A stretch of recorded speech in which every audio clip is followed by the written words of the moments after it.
Hello বন্ধুরা, Shweta village food cooking চ্যানেলে আপনাদের সবাইকে স্বাগত। আশা করছি আপনারা সবাই খুবই ভালো আছেন আর সুস্থও আছেন। তো প্রত্যেক দিনের মতো আজকেও আমি একটা রেসিপি নিয়ে হাজির হয়ে গেছি। আজকের রেসিপি বাসি ভাতের পিঠা। খেতে কিন্তু ভীষণ ভালো হয় আর বানানো কিন্তু একেবারেই সহজ। আর বাসি ভাত দিয়ে বানানো হচ্ছে বলে এরকম না যে শক্ত হবে, পিঠাটা কিন্তু দুদিন পর্যন্ত নরম থাকবে এইরকম। পিঠা রেসিপিটা শেষ পর্যন্ত দেখার জন্য আপনাদের সকলের কাছে অনুরোধ রইল। আর যদি আজকে চ্যানেলে কেউ নতুন এসে থাকেন অবশ্যই করে কিন্তু চ্যানেলটিকে সাবস্ক্রাইব করে নেবেন। আর যে বন্ধুরা আমার ভিডিওগুলোকে প্রতিনিয়ত দেখেন তাদেরকে কিন্তু অসংখ্য ধন্যবাদ। চলুন তাহলে কথা না বাড়িয়ে আজ বাসি ভাত দিয়ে পিঠাটা বানানো শুরু করব। আপনারা রেসিপিটা শেষ পর্যন্ত দেখতে থাকবেন। আশা করি আপনারাও কিন্তু খুব সহজে এইরকম পিঠা বানিয়ে নিতে পারবেন। তো এখানে আমি এক বাটি রাতের বেঁচে যাওয়া ভাত কিন্তু নিয়ে নিয়েছি। তো এক বাটি পরিমাণে নিয়েছি, এর থেকে বেশি কিন্তু নেব না। তো সেই ভাতটাকে আমি বেটে নেব। তো সেই জন্য আমি শিলের মধ্যে নিয়ে নিচ্ছি। আপনারা কিন্তু মিক্সিতে বেটে নিতে পারেন অল্প সামান্য জল দিয়ে। তো অল্প সামান্য জল দিতে হবে, খুব বেশি জল দিয়ে কিন্তু বাটার দরকার নেই। তো এখন আমি ভাতটাকে খুব ভালো করে বেটে নিয়েছি আর এরকম একটা গামলার মধ্যে তুলে নিলাম। এখন ওই বাটিটারই এক বাটি ময়দা দিয়ে দেবো। এর থেকে বেশি ময়দা কিন্তু দেওয়ার দরকার নেই। এক বাটি চাল নিলে মানে ভাত নিলে এক বাটি ময়দাই কিন্তু লাগবে। তো দেখুন এখন এই ময়দাটা দিয়েই কিন্তু মেখে নিতে হবে ভাতটাকে। খুব সুন্দর করে একটা মসৃণ ডো কিন্তু আমি বানিয়ে নেব।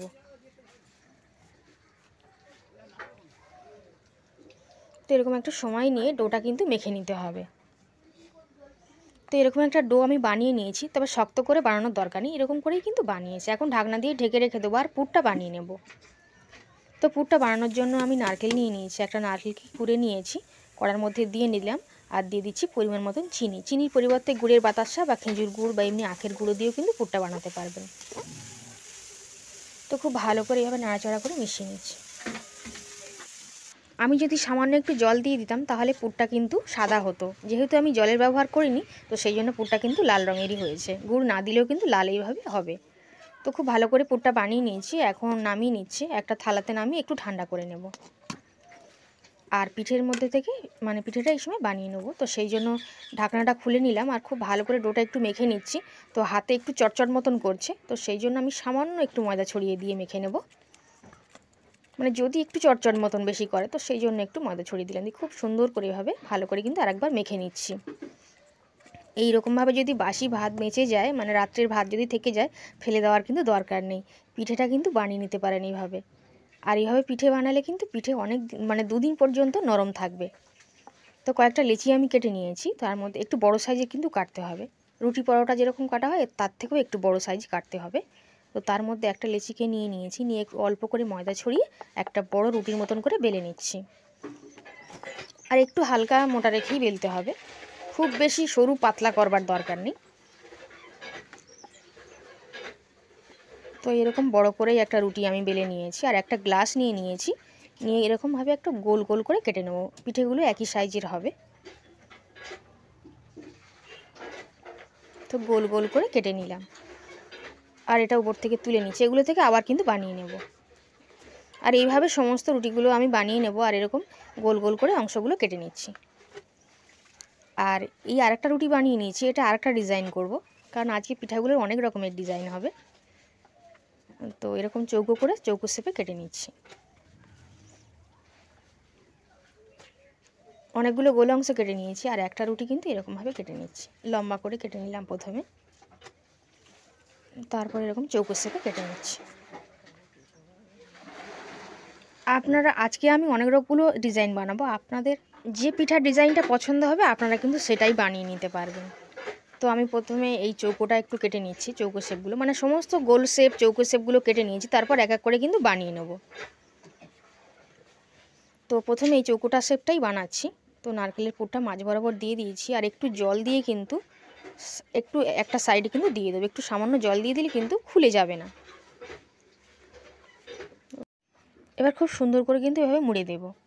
আমি ছোট ছোট সাইজে বানিয়েছি, এতে করে পিঠাগুলো খুব সুন্দরভাবে রেডিও হবে আর খেতেও ভীষণ ভালো লাগবে। তো চতুর্দিক থেকে এভাবে মুড়ে নিচ্ছি আর একটা কাঁটা চামচ নিয়ে নেব, নিয়ে একটা কিন্তু ডিজাইন করে নেব। তো এই রকম ডিজাইনের কয়েকটা পিঠে আমি বানাবো। তো এরকম একটা ডিজাইন কিন্তু করে দিলাম। এখন পিঠেটাকে দেখুন কত সুন্দর দেখতে লাগছে। তো এরকম ডিজাইনের কয়েকটা বানাবো। আর গোল ডিজাইনটা নিয়ে নিয়েছি, তো মাঝখান বরাবর একটু পুর দিয়ে দিলাম, মানে নারকেলের পুরটা দিয়ে নিলাম, আর চতুর্দিক থেকে একটু জল লাগিয়ে দিচ্ছি। আর এটা উপর দিক থেকে বসিয়ে নিয়ে মুখটা একটু জুড়ে দেব। এটা আরেকটা ডিজাইন হচ্ছে, আপনাদের যেটা পছন্দ লাগবে আপনারা কিন্তু সেটাই বানিয়ে নেবেন। তো এরকমভাবে মুড়িয়ে দিয়েছি, আর একটা পেন নিয়ে নিয়েছি, নিয়ে এরকম একটা ডিজাইন করে দিচ্ছি, এতে করে পিঠাটা কিন্তু দেখতে খুব সুন্দর লাগবে। আর ওই চামচটাই নিয়ে নেব, নিয়ে একটা খুব সুন্দর করে একটা ডিজাইন করে দেবো, মানে ফুল একটা ডিজাইন হয়ে যাবে। খুবই সহজ বন্ধুরা, কোনো অসুবিধা কিন্তু হবে না, আপনারা কিন্তু যে কোনো একদিন বাড়িতে বানিয়ে দেখতে পারেন। তো এইরকমভাবে এই পিঠাটা আমি বানিয়ে নিয়েছি। তো এইরকম গোল গোল পিঠাও কিন্তু বানিয়ে নেবো কয়েকটা।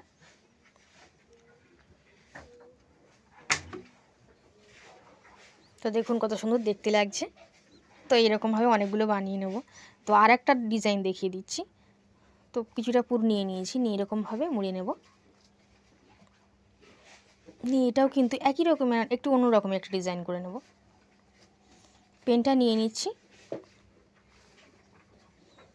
নিয়ে খুব সুন্দর করে প্রথমে মুড়ে নিতে হবে, তারপর পেনটা দিয়ে একটা ডিজাইন করে নেব। তারপর চামচটা নিয়ে নেব, নিয়ে কিন্তু ওইরকম একটা ফুল ডিজাইন যেটা করেছি ওরকম টাইপের করে দেবো। সব মিলিয়ে কিন্তু দেখতে ভীষণ ভালো লাগবে। তো এরকমও কয়েকটা ডিজাইন বানিয়ে নিচ্ছি। তো আজকে আমি 2-3 রকমের ডিজাইন করে দেখালাম, আপনাদের যেটা ভালো লাগবে আপনারা সেটাই বানিয়ে নেবেন। তো দেখুন এখন সবগুলো পিঠার ডিজাইন আমি করে নিয়েছি। তো এখন পিঠাগুলোকে ভাপিয়ে নেব, ভাপিয়ে নিলেই কিন্তু রেডি। তো অনেকগুলো হয়েছে, সবগুলো বানানো হয়ে গেছে। চলুন এবার এগুলোকে ভাপিয়ে নেওয়া যাক। তো বন্ধুরা ভাতের পিঠেগুলোকে ভাপানোর জন্য এরকম একটা গামলা নিয়ে নিয়েছি, আর একটু হালকা করে তেল কিন্তু মাখিয়ে নিয়েছিলাম। আপনারা কিন্তু একটা থালাতেও ভাপিয়ে নিতে পারেন, এরকম ফুটো গামলা বা থালা হলে কিন্তু খুব ভালো হয়। তো সমস্ত পিঠাগুলোকে কিন্তু সাজিয়ে দিচ্ছি। একটু তেল মাখিয়ে নেবেন, খুব সহজেই উঠে আসবে। আর হাঁড়িতে জল বসিয়ে দিচ্ছি, জলটা গরম হচ্ছে। আর এই জলটা গরম হয়ে গেছিলো বেশ কিছুটা, তখন আমি এখানে এটা বসিয়ে দিলাম, দিয়ে ঢাকনা দিয়ে ঢেকে কিছুক্ষণের জন্য ভাপিয়ে নেব। ভাপাতে কিন্তু বেশি সময়ের প্রয়োজন পড়বে না। কিছুক্ষণ পরে ফিরে এসেছি, দেখুন ভাপানো কিন্তু হয়ে গেছে, পিঠেগুলো দেখেই বোঝা যাচ্ছে। এখন 2 ঘন্টা পর আমি দেখাচ্ছি। পিঠেগুলোকে সদ্য কিন্তু ভাপানোর পর খুলে নেবেন না, মানে তাহলে কিন্তু ভেঙে যাবে, তখন কিন্তু খুবই নরম থাকে। আমি 2 ঘন্টা পর দেখাচ্ছি, পুরোপুরি ঠান্ডা করে নিতে হবে, তারপর কিন্তু খুব সহজেই খুলে আসবে পিঠেগুলো। তো সমস্ত পিঠাগুলোকে আমি একটা প্লেটের মধ্যে সাজিয়ে নিয়েছি, কত সুন্দর দেখতেও লাগছে দেখুন, আর খুবই কিন্তু নরম হয়। আজকে এইভাবে বানানো ভাতের পিঠা রেসিপিটা কেমন লাগলো কমেন্ট করে অবশ্যই জানাবেন। ভালো লাগলে অবশ্যই বাড়িতে বানিয়ে আপনারা খাবেন। আর ভিডিওটিকে অবশ্যই করে বেশি বেশি করে লাইক করবেন। আর যদি চ্যানেল নতুন এসে থাকেন অবশ্যই চ্যানেলটিকে সাবস্ক্রাইব করে নেবেন। যারা যারা ভিডিওটা শেষ পর্যন্ত দেখলেন তাদেরকে কিন্তু অসংখ্য ধন্যবাদ। এখন একটা পিঠাকে আমি ভেঙে দেখিয়ে দেবো যে কত সুন্দর হয়েছে এবং কতটা নরম এবং তুলতুলেও হয়েছে। চলুন তাহলে একটা পিঠাকে কিন্তু দেখিয়ে দিই। আর এই পিঠাগুলোকে দেখুন কতটাই সুন্দর হয়েছে, কিন্তু প্রত্যেকটা পিঠাই ভীষণ ভালো হয়েছে। তো দেখেই বোঝা যাচ্ছে যে কতটা ভালোই হয়েছে।